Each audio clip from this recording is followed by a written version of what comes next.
Olá pessoal, meu nome é Joyce e hoje nós iremos conversar sobre o livro A Morte de Ivan Ilitch, escrito pelo Tolstói. Bem, essa é uma novela, dá pra gente ler de uma vez só, em uma única tarde, tem aproximadamente 100 páginas, e o tema principal é o drama da morte.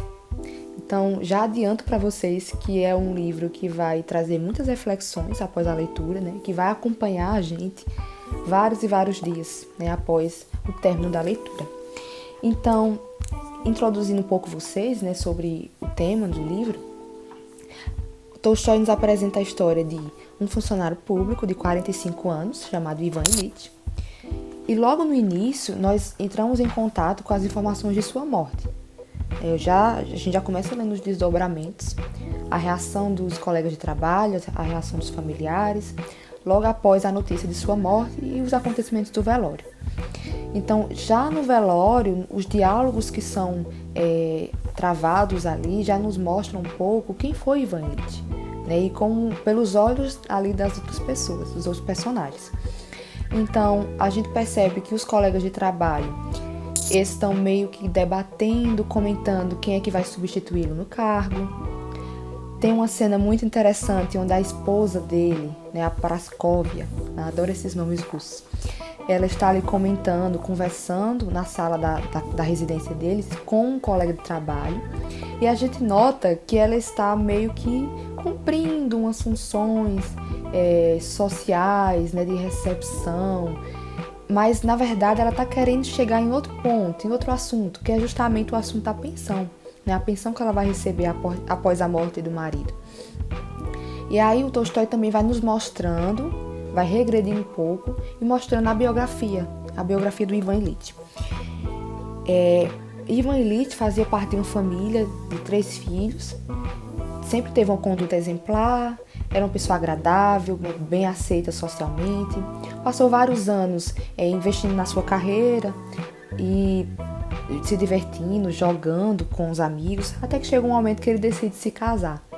Mas aí, eu vou até ler para vocês o trecho, para vocês notarem a motivação do Ivan Ilitch para esse casamento. Isso ajuda também a compreender um pouco os problemas que eles vão enfrentar posteriormente. Diz assim: dizer que Ivan Ilitch se casou por ter se apaixonado pela moça e por ter encontrado nela compreensão para sua concepção da vida seria tão incorreto quanto afirmar que se consorciara porque a sua roda social aprovara o enlace. Esposou-a movido por suas próprias razões. O casamento lhe proporcionava particular satisfação e era visto como uma boa solução pelos seus amigos mais altamente colocados. E assim Ivan Ilitch se casou.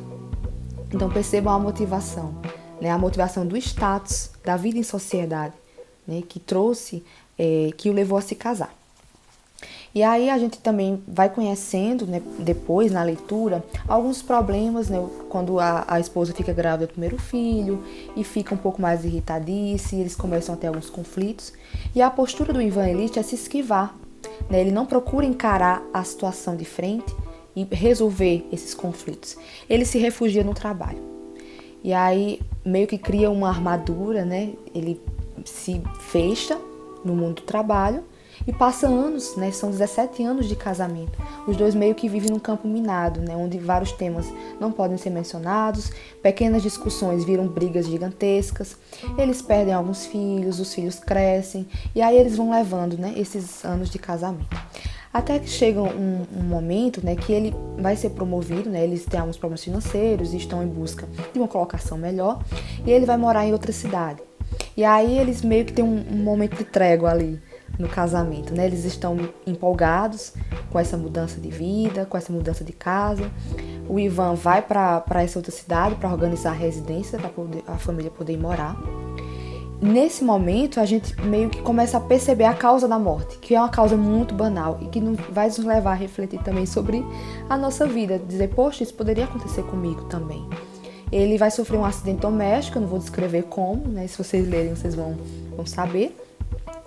Um acidente assim, bestinha, E aí depois nós vamos vendo as consequências desse pequeno acidente doméstico. E aqui começa o drama da morte. Pouco a pouco a gente vai vendo que é algo inevitável, que tanto o Ivan tem que encarar de frente quanto a gente, leitor.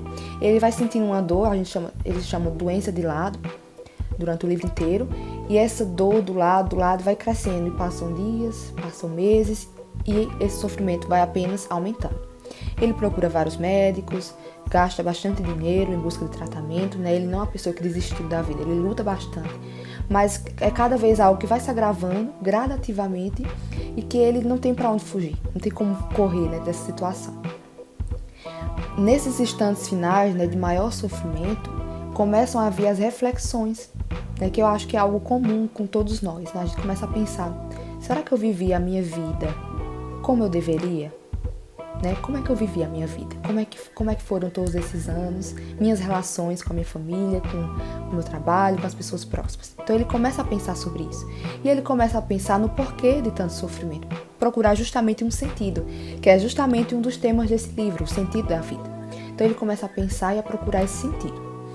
A partir disso, né, ele se questiona por que eu tenho que estar aqui sofrendo sozinho enquanto a minha família se diverte, né? Enquanto a esposa está vestida na seda, a filha está saindo com um pretendente, estão indo para a ópera, estão indo se divertir e eu tenho que ficar aqui nessa cama, né, com esse sofrimento. E aí começa a cair a ficha, né, que padecer é muito solitário, né? O drama da morte é um drama solitário.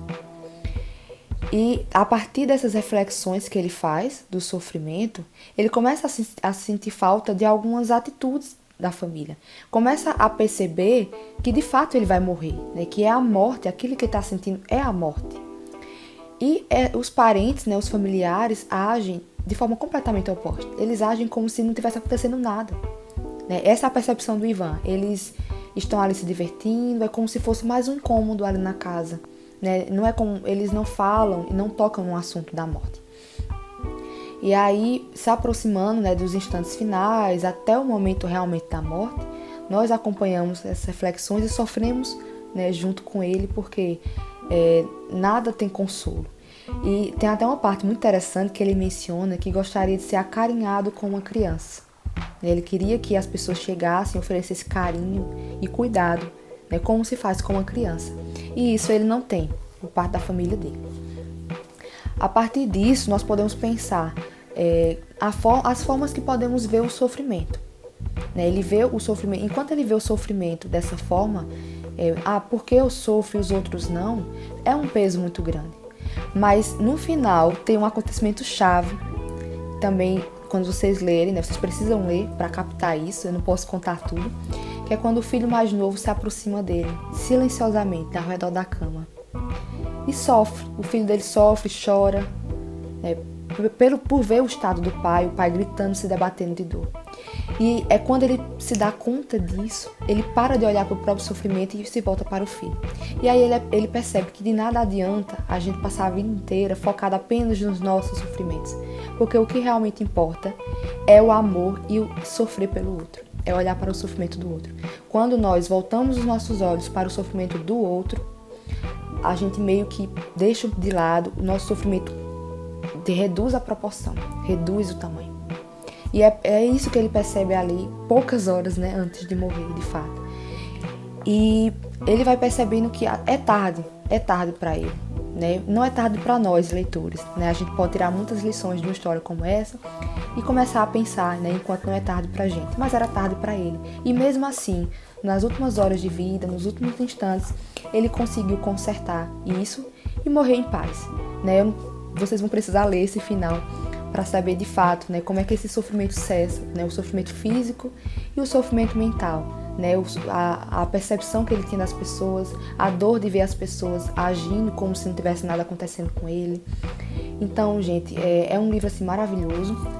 É até um pouco difícil, né, de descrever sem contar muitos detalhes, até porque é uma novela, uma história curta. Mas vocês precisam ler, vocês precisam conhecer. Tolstói é sempre sensacional, né? E eu espero poder trazer outros livros como esse aqui para o nosso canal. Espero que vocês tenham gostado e leiam.